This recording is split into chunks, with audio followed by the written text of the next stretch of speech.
Everybody drop the weapon! 1210-3. Order made in Maple. Here inside Hartford's Emergency Dispatch Center, moments matter. Drop the gun! 10 I'm out with you. 83 still clear.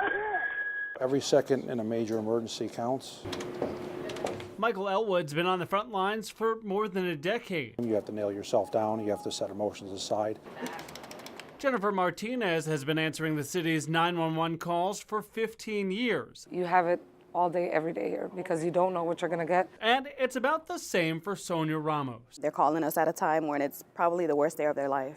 And in their combined decades on the job, When I pick up the calls, my first line of business is, what is going on? How can I help? they've managed to keep their cool. There's a large explosion from that apartment. We're kind of on autopilot. If I really think about the person that's in the burning building or the person who just got shot, it deviates from my ability to do my job.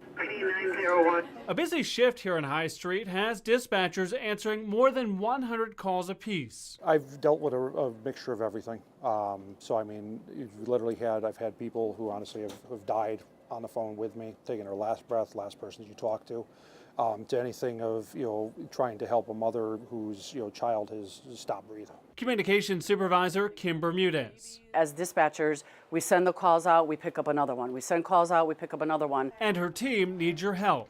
It's crucial to have the positions filled because we serve the community and the public. You'll need a GED and some pretty thick skin. Bermudez recalls how her team responded when Hartford police officer Jill Kiddick was attacked with a knife last year and left fighting for her life.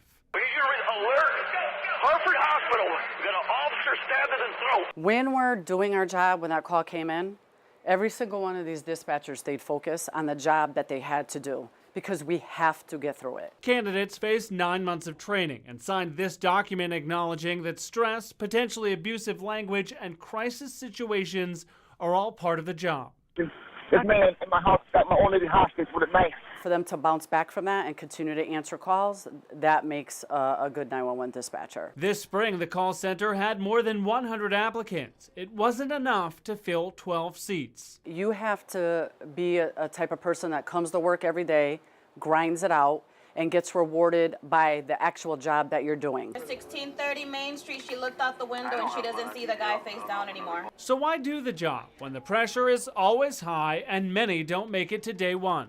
Best part is just public safety. It's basically serving the citizens of the city. Sonia, Michael, and Jennifer say it's all about helping people on the other end of the line. It feels great. I mean, it comes with the job. I mean, you have to know that signing up to do something like this, that it is going to be impacting somebody's lives.